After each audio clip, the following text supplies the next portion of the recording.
신앙생활을 할 때 뭐 순탄한 길만 있으면 좋겠지만 신앙생활을 할 때 여러 가지 고민이 있는 것이 사실입니다.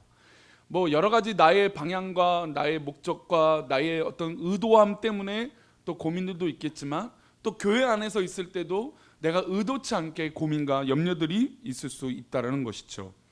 그래서 지난주의 말씀처럼 우리가 1월의 첫 주와 두 주의 말씀처럼 우리가 올해 표의 말씀 이사야 41장 10절의 말씀을 근거해서 나에게 왜 이런 일이 발생할까라고 할 때 왜 나는 이런 일이 있지? 라고 이 어려움에 대해서 질문을 할 때 또 하나님께서 우리를 붙들어 주시고 이 두렵고 떨리는 것만 아니라 하나님께서 나의 의로운 손으로 하나님의 의로운 손으로 우리를 붙들어 주시니 우리가 의심 없이 하나님 앞에 나아가야 될 줄 믿습니다. 하나님께서는 의도적으로 우리를 어렵게 만드실 때도 있고 또 우리가 자초해서 어려움이 생길 때도 있다라는 것이죠. 그렇다면 우리는 어떻게 우리의 믿음을 살아가야 좀 흔들리지 않고 퇴락하지 않고 실패하지 않고 어떻게 하면 건강하게 우리의 믿음을 잘 살 수 있을까요? 우리가 2019년 믿음이라고 하는 제목으로 말씀을 나눴죠. 믿음이라고 하는 믿음이 어떤 것인지 믿음의 여러 가지 단어의 표현, 이 표현들에 대해서 나눴고 이제 이 믿음을 가지고 우리가 어떻게 삶에서 적용할 수 있을까? 그래서 2020년 올해는 하나님의 부르심 앞에 쓰임받는 성도가 어떤 모습이어야 될까라고 하는 고민들을 해보고자 합니다. 올 한해 우리 사랑하는 성도님들 하나님 앞에 쓰임받는 기쁨이 있기를 축복합니다. 하나님의 부르심을 믿는 것이 중요합니다. 하나님이 나를 부르셔서 이 자리에 우리가 앉아있고 하나님을 사랑할 수 있는 은혜를 우리에게 있고 또 우리가 죽을 수밖에 없는 그런 존재인데 나를 구원하셨다는 것은 믿음으로 나아가는 것의 가장 중요한 고백인 것입니다. 그런데 하나님께서 구원받은 백성을 사용하신다는 것이죠. 우리가 그냥 은혜 받고 나를 구원해 주셨습니다 감사합니다 라고 끝나는 것이 아니라 나도 하나님 앞에 쓰임 받기 원하고 하나님도 누구를 쓰시기 원하세요? 나를 쓰시고자 한다는 것이죠. 가장 큰 의미에서는 나만 믿고 구원받는 것이 아니라 모든 인류와 사람들이 하나님 앞에 돌아오시기를 하나님은 바라고 원하고 계신 것입니다. 예를 들어서 사랑하는 사람이 있다면 그 사랑하는 사람을 위해서 내가 무엇을 할까? 어떻게 해줄까? 무엇을 해줄까? 라고 하는 고민들을 한다는 것입니다. 왜냐하면 사랑하기 때문이죠. 우리 성도님들이 자녀들을 위해서 뭔가 계산해서 성도들의 자녀들을 위해서 해줄까요? 그렇지 않죠. 자녀이니까, 사랑하는 자녀이니까, 내 혈육이고 내 핏줄이니까, 내가 낳은 아이고 내가 키운 자녀이니까 라고 하는 것을 따지지 않고 자녀를 위해서 헌신하고 사랑하는 것입니다. 사랑하는 연인에서도 마찬가지인 것이죠. 그렇다면 우리가 하나님을 사랑하고 또 하나님이 우리를 사랑한다면 우리는 이런 관계 형성이 하나님 앞에 있어야 되는 것이죠. 하나님이 우리에게 원하시는 것도 있고 우리가 하나님 앞에 해야 될 것들이 있다는 것입니다. 그것을 우리는 뭐라고 얘기하냐면 한번 따라할까요? 부르심, 사명 이렇게 얘기합니다. 하나님께서 나에게 바라고 원하시는 이유, 그래서 우리를 불러주시는 소명이 있고 우리가 하나님 앞에 어떻게 살까라고 하는 이 고민 가운데 나오는 것이 바로 사명인 것입니다. 물론 이것을 하는 한쪽만 떼놓고 얘기할 수 없죠. 하나님께서 주신 사명, 또 우리가 그것을 붙들고 나아가는 사명, 그 부르심의 소명들이 우리 가운데 있다라는 것이죠. 그래서 믿음의 삶에서 이제 구체적인 사명과 하나님의 부르심에 대해서 어떻게 살 것인가라고 하는 고민이 우리 가운데 중요한 오늘 2020년의 화두가 될 것입니다. 2020년 올 한 해 우리가 어떤 사명자의 모습으로 가야 될지, 어떤 하나님의 부르심이 있는지 고민하고 하나님 앞에 나아가시는 우리 사랑하는 성도님 되시기를 축복합니다. 하나님께서 우리를 부르셨다는 것을 고민해 볼 때 먼저 내가 어떤 모습으로 쓰임을 받아야 할지 그런 질문을 해볼 필요가 있습니다. 하나님, 내가 어떻게 하나님 앞에 쓰임 받아야 될까요? 하나님, 내가 어떤 모습으로 하나님 앞에 나아가야 될까요? 라고 하는 질문을 해볼 필요가 있다는 것이죠. 구체적으로 교회와 교회 역사 가운데 어떤 문제가 있었는지도 살펴볼 필요가 있습니다. 이건 무슨 얘기냐면 교회 역사가 있죠. 교회 역사가 있는데 부흥이 있었습니다. 부흥만 있던 것이 아니라 쇠락의 길도 있었죠. 그래서 하나님께서 나를 부르셨는데 나의 모습이 부흥의 길이 있는지 아니면 쇠락의 길이 있는지 아니면 은혜의 자리에 있는지 하나님과 멀리 떨어져 있는지 그것을 나의 삶 가운데 점검해 볼 필요가 있다는 것이죠. 그 점검이 딱 한 단어로 표출된 게 바로 나에게 주신 사명입니다. 이 사명을 내가 잘 붙들고 하나님 앞에 나아가면 우리가 부응하고 하나님 앞에 온전한 기쁨을 누리고 살 수 있는데, 우리가 사명을 붙들지 않고 내 뜻대로 내 마음대로 살면 이 사명이 또 우리의 믿음이 흔들리게 된다는 것입니다. 그래서 기독교 역사 전체를 한번 돌아볼 필요가 있어요. 그래서 교회 역사 가운데 2000년의 교회 역사 가운데 문제점, 의문점, 고민, 이것을 우리가 몇 주 동안 해보면서 그 근거로 원인을 파악하고 또 어떻게 하면 하나님 앞에 쓰임 받을까라고 하는 이 도전을 받고 하나님 앞에 사명으로 쓰임 받는 우리 사랑하는 성도님 되시기를 축복합니다. 교회는 분명히 부흥이 일어났습니다. 그러나 반면에 또 쇠퇴의 길도 가고 있습니다. 유럽의 교회들이 그랬죠. 또한 미국의 교회들, 물론 또 부흥하는 교회들도 있지만 쇠락의 길을 걷기도 합니다. 또 우리 교회, 한국 교회를 봐서도 마찬가지죠. 한국 교회 분명히 부흥이 일어났습니다. 그러나 엄연히 따지면 지금은 부흥의 길보다는 어떤 길입니까? 쇠락의 길이죠. 새신자, 소위 말하는 새신자라고 한다면 예수님에 대해서 전혀 몰랐던 사람들이 예수님을 믿겠다라고 하는 새신자가 있는 것이 아니라 원래 신앙생활 하다가 이사를 가거나 아니면 평행 이동을 교회를 하게 되는 그런 인도함을 받고 새신자로 등록하는 경우들이 더 많아졌다는 것입니다. 그렇다면 그것은 사실은 실제적 부흥은 아닌 거죠. 수평 이동하는 것은 실제적 부흥이 아니라 그저 있는 성도들끼리 지역을 옮겨가면서 교회를 섬기는 것입니다. 그렇다면 엄밀히 따지면 우리 한국교회는 쇠락의 길, 쇠퇴의 길을 가고 있습니다. 그래서 이 질문에서 우리는 잘 기준을 세워야 돼요. 왜 쇠퇴의 길을 한국교회는 가고 있을 것인가? 왜 한국교회는 그렇게 부흥하고 찬란한 동방의 빛이었던 한국교회가 왜 지금은 많은 부분에서 쇠락하고 쇠퇴하고 있는 것인가? 그 기준을 우리가 도전받아야 된다는 것이죠. 그래야 우리도 쇠락하지 않고 쇠퇴하지 않는다는 것입니다. 저는 이 질문에서 어떻게 하면 부흥하고 어떻게 하면 쇠퇴하는 것인가에 대한 질문에 아주 쉽게 설명할 수 있는 것이 있습니다. 자, 설명해 보겠습니다. 신약 성경이 있습니다. 신약 성경 순서가 어떻게 되죠? 신약 성경 마태복음, 마가복음, 누가복음, 요한복음입니다. 마태, 마가, 누가, 요한복음이 나와 있고 그 다음엔 무엇이 나와 있습니까? 교회의 역사인 사도행전이 나와 있습니다. 왜 순서가 이럴까요? 이 순서가 그냥 단순하게 만들어졌을까요? 그렇지 않습니다.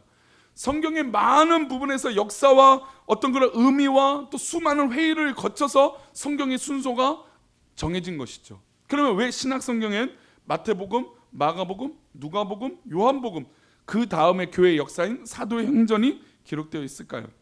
게다가 누가복음과 사도행전은 같은 저자입니다. 누가가 쓴 거예요. 그렇다면 누가복음과 사도행전을 굳이 분리할 필요 없이 누가복음 다음에 바로 사도행전 해도 돼요. 아니면 요한복음을 앞에 둬도 되죠. 그렇죠? 마태복음, 마가복음, 요한복음, 누가복음, 사도행전 해도 뭔가 이어질 것 같습니다. 그런데 왜 누가복음과 사도행전을 띄워놓고 이렇게 신약 성경을 기록했을까요? 말씀드린 대로 사도행전은 무엇의 역사입니까? 교회의 역사입니다. 물론 수많은 복음 전파자들의 역할들이 나와 있지만 교회의 역사예요. 그러나 그렇게 중요하게 여기는 우리 교회, 이 교회의 역사 이전에 기록한 내 성경은 무슨 성경입니까? 누구에 대한 성경입니까? 누구에 대한 기록입니까? 바로 예수 그리스도에 대한 기록이라는 것이죠. 복음이 먼저 되고 그 다음에 교회의 역사가 이어진다는 것입니다. 예수 그리스도에 관한 복음이 먼저 선행되어지고 그 다음에 교회의 역사가 이루어진다는 것이죠. 그리고 교회의 역사이고 복음의 주인이신 예수님 이야기가 가장 우선이기 때문에 마태복음, 마가복음, 누가복음, 요한복음, 즉 예수님에 대한 이야기를 먼저 하고 나서 교회의 역사가 나온 것입니다. 즉 교회가 있는 이유는, 교회가 있는 원인은, 우리의 신앙이 있는 이유는 무엇일까요? 바로 예수 그리스도가 해결이 되어져야 된다는 것입니다. 즉 교회는 예수 그리스도의 복음이 우선적으로 해결되고 예수 그리스도가 우선이 되어야 한다는 것을 말씀하고 있는 것입니다. 교회가 우선이 아니고 이런 외형이 우선이 아니고, 그렇다고 외형을 없애자는 얘기는 아닙니다. 이런 외형이 우선이 아니라 그리스도가 먼저 되어져야 된다는 것이죠. 우리의 건물, 우리의 보여지는 모든 신앙의 기본은 바로 예수 그리스도가 되어야 될 줄 믿습니다. 예수 그리스도 없이 교회는 존재할 수 없습니다. 예수 그리스도 없이 사명이 있을 수 없는 것이죠. 예수 그리스도 없이 봉사와 헌신은 있을 수 없는 것입니다. 복음보다 교회가 우선이면 언제나 교회는 쇠퇴의 길을 걸어갔습니다. 우리의 교회의 역사들을 보면 교회가 우선이 되고 어떤 그런 인물들이 우선이 되고 하나님 우선이 아니고 그리스도가 우선이 아니면 언제든지 교회는 쇠퇴의 길을 걸어갔다라는 것입니다. 지금 당장에는 쇠퇴하지 않는 것처럼 보이지만 결국 망하는 길을 걷고 있게 된다는 것이죠. 복음이 아니라 교회의 성장만 요구한다면 그때부터는 교회는 추악한 이익의 집단이 됩니다. 예수님이 이 땅에 오시고 나서 2000년의 교회 역사 가운데 주는 교훈은 바로 이것입니다. 로마 제국의 핍박 속에서도 교회는 부흥했습니다. 한국 교회도 그렇게 핍박이 있어도 그 가운데 부흥이 있었습니다. 왜 그랬을까요? 그것은 바로 예수 그리스도를 중심으로 이 복음으로 말미암아 삶을 살았기 때문입니다. 그런데 교회가 예수 그리스도가 우선이 아니고 예수 그리스도의 복음이 중심이 되지 않을 때부터 교회는 쇠퇴의 길을 걸어가고 있다는 것입니다. 그렇다면 한국교회가 지금 쇠퇴의 길을 걷고 있습니다. 새신자, 진짜 새신자가 아니라 그냥 수평 이동하는 교회들이 늘어나고 있습니다. 그렇다면 그 증거가 뭘까요? 증명되는 게 무엇일까요? 바로 복음, 예수 그리스도가 우선이 되지 못하고 있기 때문입니다. 우리 갈라디아서 1장 12절 말씀 보겠습니다. 갈라디아서 1장 12절 말씀 함께 읽겠습니다. 시작. 이는 내가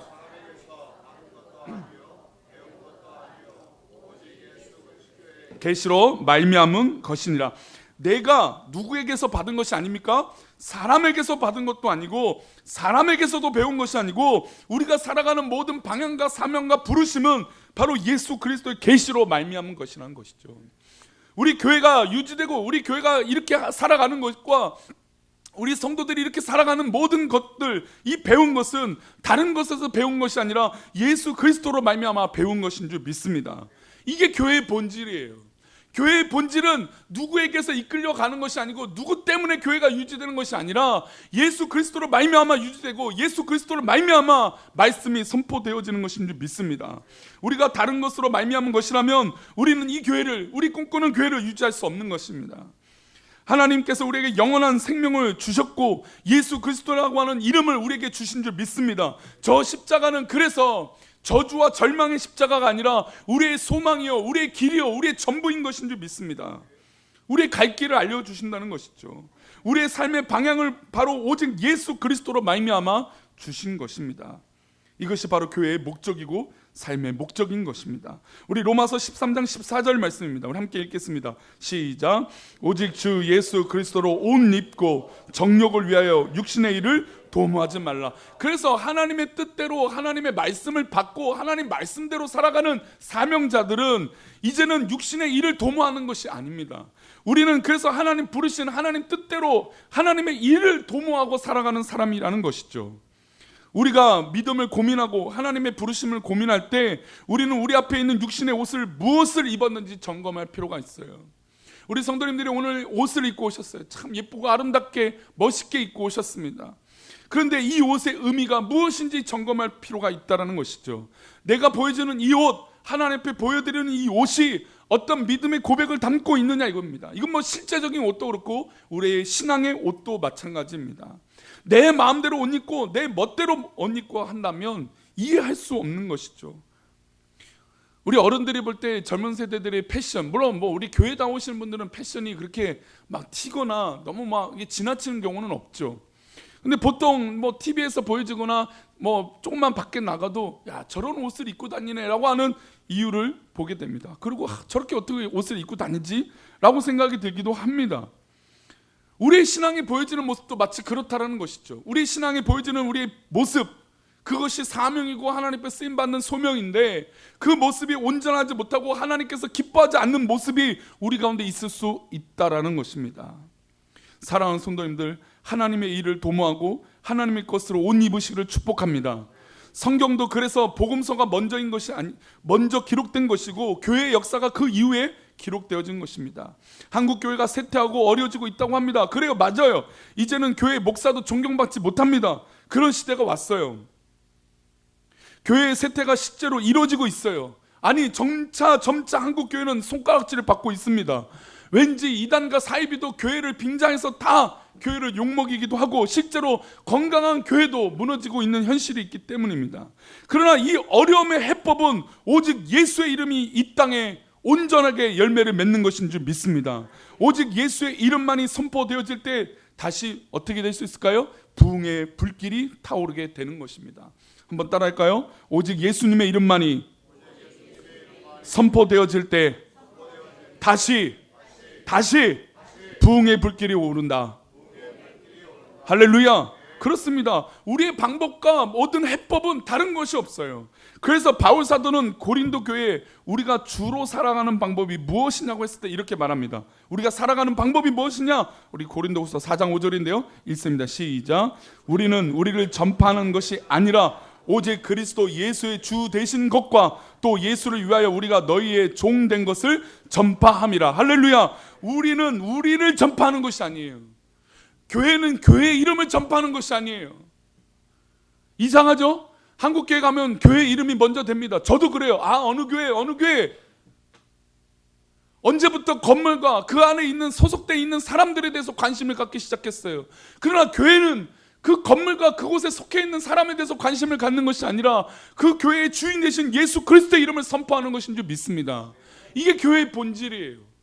그래서 그 예수 그리스도의 이름으로 모인 성도들이 그 그리스도의 은혜로 말미암아 그 이름으로 말미암아 축복된 길을 걸어가게 되는 것인 줄 믿습니다. 우리가 봉사하고 우리가 삶을 살아가고 우리의 인생을 이야기할 때 우리가 전파하고 이야기하는 주된 이야기는 오직 예수가 주 되신 것이에요. 예수님이 나에게 전부가 되신 것만 이야기하는 것입니다. 그래서 우리 성도들끼리 모여서 대화하는 것은 우리가 다른 것을 대화하고 이야기하는 것이 아니라 오직 예수의 이름만 선포하고 대화하시기를 축복합니다. 나에게 어떻게 은혜를 주셨는지, 나에게 어떻게 이렇게 살아가게 하시는지, 나에게 이런 사명을 감당하게 하시는 이유가 무엇인지, 그것이 바로 간증이고 사명이라는 것이죠. 이것이 바로 믿음의 성도들이 입에서 나와야 되는 것입니다. 우리 입에서 가장 먼저 나와야 되는 것은 예수의 이름입니다. 내가 죽을 수밖에 없는데 예수님으로 말미암아 살게 된 것이고 예수님이 나의 주인 되어 주시고 예수를 위하여 우리가 살아가는 것이다라고 고백하는 것입니다. 이게 진짜 참된 복음이고 부흥이고 역사라는 것이죠. 그래서 갈라디아서의 삶은 우리의 삶의 목적이 무엇인지 분명하게 말씀합니다. 우리 갈라디아서 2장 16절인데요. 함께 읽겠습니다. 시작. 사람이 의롭게 되는 것은 율법의 행위로 말미암이 아니요 오직 예수 그리스도를 믿음으로 말미암는 줄 알므로 우리도 그리스도 예수를 믿나니 이는 우리가 율법의 행위로서가 아니고 그리스도를 믿음으로써 의롭다함을 얻으려 함이라. 율법의 행위로서는 의롭다함을 얻을 육체가 없어요. 우리의 행위와 우리의 잘남과 우리의 모든 판단과 우리의 생각으로는 의롭게 될 수 있는 방법이 아무것도 없어요. 그런데 신앙생활 오래 하면 할수록 언제부터 내 이름이 인정받기 원하고 내 이름이 드러나기 원하고 나를 인정받아야 내가 기쁨이 있다라고 말하는 이상한 교회의 집단들이 되어지고 있다는 것이죠. 우리의 입에서는 언제나 예수의 이름만이 선포되어지기를 축복합니다. 우리의 인생의 가치와 우리의 인생의 모든 방향이 바로 예수 그리스도 이름만이 나타나야 될 줄 믿습니다. 갈라디아서 2장 16절은 우리가 이렇게 살게 된 것은, 우리가 이 자리에 앉아있는 것은 오직 예수 그리스도를 믿음으로 말미암은 것인죠. 우리가 할 수 있었던 것은 다른 것 아무것도 없어요. 오직 예수님을 내가 믿었다 안 믿었다 이것밖에 없는 것이죠. 한국교회의 쇠락은 바로 내 자신의 능력을 믿었기 때문입니다. 나를 부르시고 나를 구원하신 오직 예수를 믿었던 것이 아니라 내 이름을 믿고 내 능력을 믿고 나로 말미암아서 이 일들이 되어졌다라고 하는 착각 속에 있었기 때문이에요. 그러니까 교회가 쇠퇴하고 타락하게 되고 목사들도 타락하게 되는 것입니다. 이렇게 말한 저도 똑같은 존재이죠. 수많은 목회자가 무너지고 교회가 타락한 것은 교회 앞에 누구누구 목사라고 하는 이름이 붙여지고 예수님의 이름만 높여지는 것이 아니라 예수 그리스도로 믿음으로 되어지지 않았기 때문에 쇠퇴했던 것입니다. 그래서 우리가 사명을 고민해야 돼요. 아니 믿음이 있는데 하나님 앞에 쓰임 받지 않아요. 아니 나는 믿음이 있고 기도를 한다고 하는데 하나님 앞에 쓰임 받지 않으려고 해요. 이상한 이 부르심이 우리 가운데 있다라는 것이죠. 나를 부르셨다라고 하는 이 고민이 있을 때 가장 먼저 떠오르는 것은 주님께서 나를 사용하여 주시는 것이구나. 하나님께서 나를 사랑해 주셔서 나를 사랑하셔서 저 십자가로 사랑하셔서 나를 이끌어주고 계시는 것이구나. 그것이 바로 믿음의 점검이에요. 우리 디모데후서 1장 9절 말씀인데요. 우리 함께 읽어보겠습니다. 시작. 하나님이 우리를 구원하사 거룩하신 소명으로 부르심은 우리의 행위대로 하심이 아니요 오직 자기의 뜻과 영원 전부터 그리스도 예수 안에서 우리에게 주신 은혜대로 하심이라. 하나님이 우리를 구원하사 거룩하신 소명으로 부르셨어요. 우리 사랑하는 성도님들 가운데 거룩하신 소명이 있는 줄 믿습니다. 그것이 작은 일이든 뭐 큰 일이든 어떤 역할이든 상관없어요. 하나님 보시기엔 다 똑같아요. 제가 헌금 기도할 때 여러 가지 봉사, 물론 그 기도할 때 빼놓고도 할 때도 있을 것 같아서 늘 염려가 있지만, 우리 교회 안에 이루어지는 모든 봉사, 보이지 않는 곳에서 봉사, 그렇게 부르신 것은 바로 예수님이 부르신 것인 줄 믿습니다. 사람이 힘으로 하는 게 아니에요.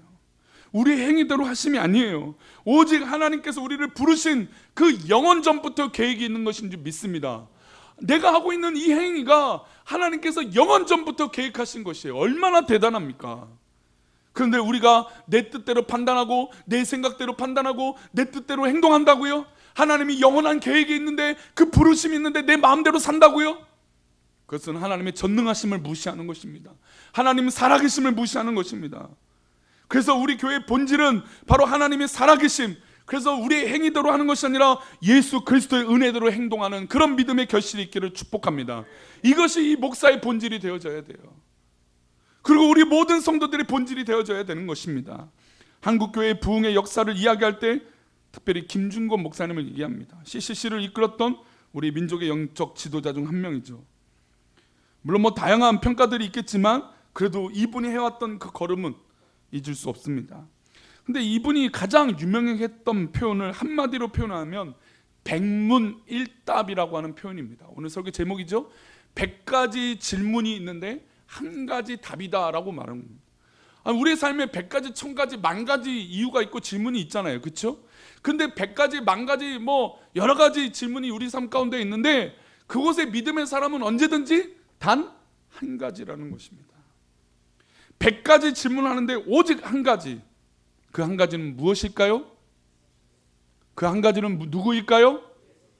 우리 신앙 삶의 가장 먼저이고 가장 이유인 그 이름은 누구입니까? 예수 그리스도입니다. 예수 그리스도가 100문의 1답, 오직 예수 그리스도밖에 없다라는 것이죠. 이것이 우리의 믿음의 삶 가운데 선행이 되고 해결이 되지 않으면 우리의 믿음은 흔들릴 수밖에 없는 것입니다. 아니, 우리가 사람과 살잖아요. 사람과 사니까 사람과의 상처 받습니까? 안 받습니까? 받아요. 오해도 생겨요. 저도 상처 받습니다. 저는 늘 웃으면서 지낼까요? 아니에요. 저도 상처받고 저도 오해가 생기고 속상해요. 그러나 저의 답은 다른 것에 있지 않다라는 것이죠. 오직 예수에게 있다라는 것입니다. 제가 그래서 100가지 질문 중에 10가지, 우리 김준국 목사님이 외쳤던 그 100가지 질문 중에 10가지 질문을 해볼 때 우리 성도님들이 한번 대답해 보십시오. 자, 읽어보겠습니다. 오늘 우리 머리 위에 하늘을 활짝 열고 계시는 분은 누구이십니까? 예수님에 대해서 이렇게 소망이 없고 확신이 없이 어떻게 얘기를 합니까? 예수 그리스도이십니다. 이거 아닙니까?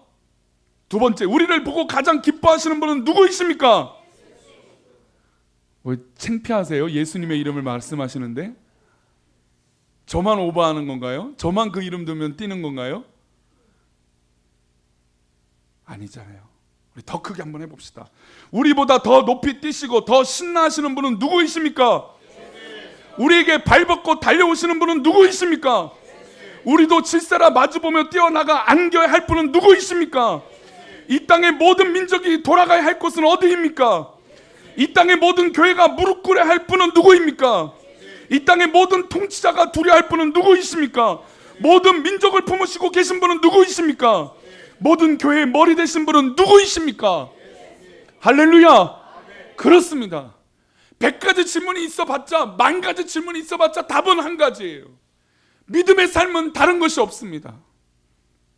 그래서 우리의 삶이 질문을 던져야 돼요. 이인수야, 너 제대로 믿고 있느냐? 예수 그리스도 이름만이 있어야 될 줄 믿습니다. 우리가 믿음 안에서 살고 믿음 안에서 신앙을 살아간다면 우리의 답은 오직 예수 그리스도예요. 나를 부르시고 나에게 사명 주신 그 이름, 오직 예수 이름밖에 없는 줄 믿습니다. 그런데 우리에게 다른 사명이 어디 있어요? 다른 행위가 어디 있고 다른 행동이 어디 있습니까? 사랑하는 손자들, 또 가족들을 이번 주에 만날 때 다른 것에 우리의 이름에 먼저 나오는 것이 아니라 예수의 이름만이 나오시기를 축복합니다. 사명의 시작은 다른 것이 아니에요. 하나님께서 나를 부르신 것은 다른 것이 아닙니다.